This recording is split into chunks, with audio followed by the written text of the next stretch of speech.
ছাত্রছাত্রী যারা ক্যালকাটা ইউনিভার্সিটিতে সেমিস্টার 5-এ 2025 সালে পরীক্ষায় বসতে চলেছ, ইকোনমিক্স সাবজেক্টটির পেপার SEC-A2, এই সাবজেক্টের বিষয়বস্তু হলো এলিমেন্টারি রুরাল ডেভেলপমেন্ট।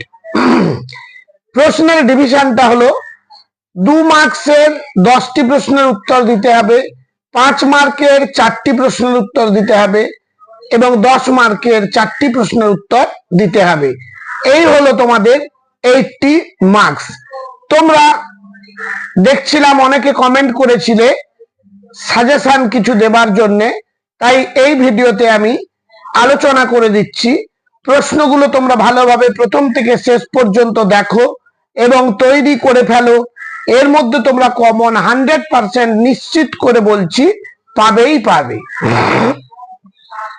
প্রথমে বিভাগ ক, 10টি প্রশ্নের উত্তর দিতে হবে, 2 মার্কের 10টি প্রশ্ন।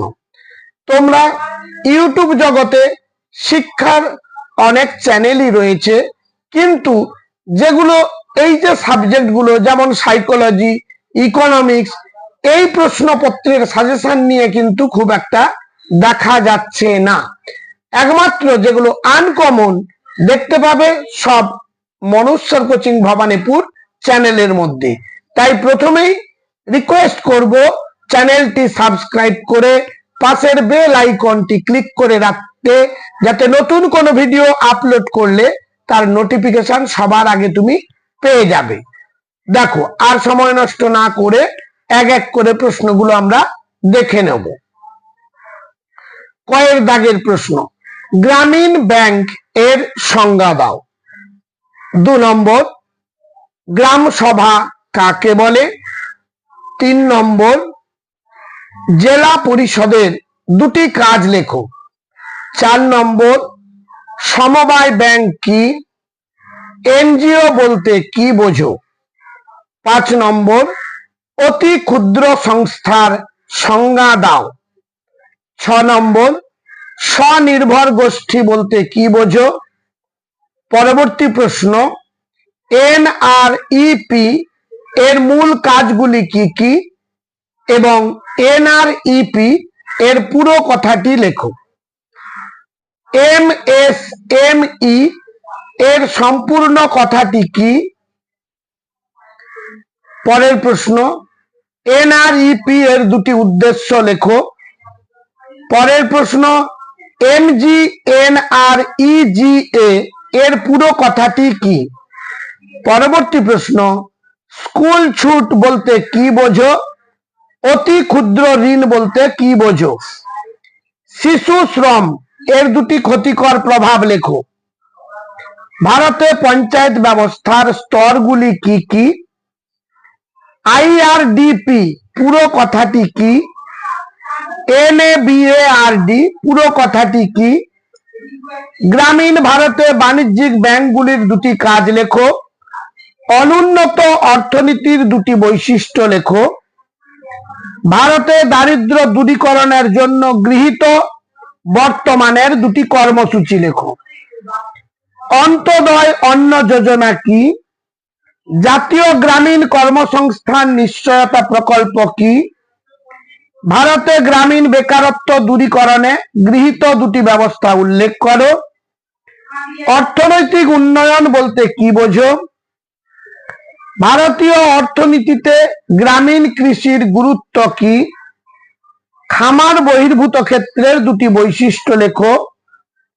SIDBI এর অর্থ কি? এর মূল উদ্দেশ্য কি? NRLM পুরো কথা কি? কোন সময় এই প্রকল্প চালু হয়? ভারতে গ্রামীণ ক্ষেত্রের 2টি বৈশিষ্ট্য লেখো। জাতীয় গ্রামীণ স্বাস্থ্য মিশন গঠনের উদ্দেশ্যগুলি কি কি? ভারতে গ্রামীণ খামার বহির্ভূত কেন্দ্র বলতে কি বোঝো? এই প্রশ্নগুলো তৈরি করে ফেলতে পারলে 10টি প্রশ্ন একেবারে কমন পাবেই পাবে। পরবর্তী প্রশ্নে চলে যাব। খ বিভাগ, 4টি বিষয়ের উপর সংক্ষিপ্ত টিকা লেখো। 5 মার্কের প্রশ্ন 4টি করতে হবে।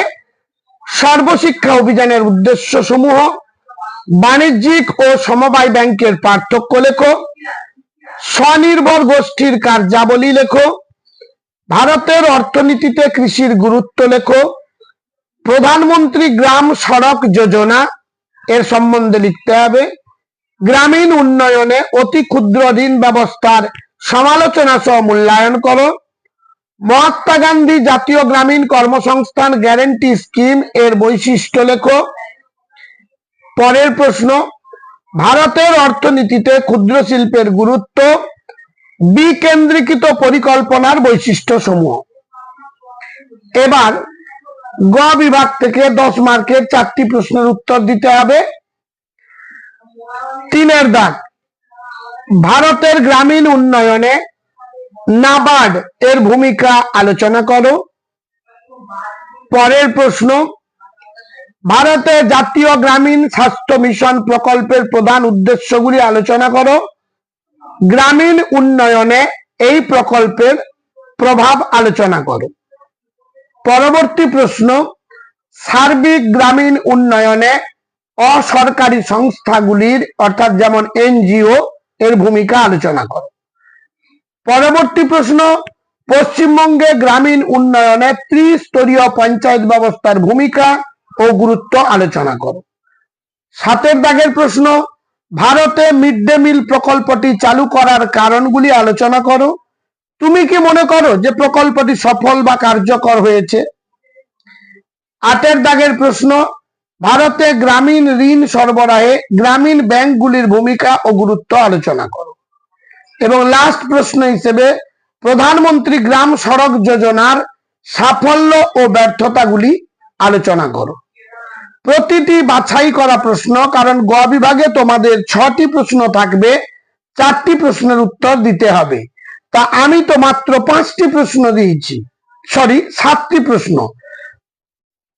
পরীক্ষাতে 6টি প্রশ্ন থাকবে, তোমাদেরকে 4টি প্রশ্নের উত্তর দিতে হবে।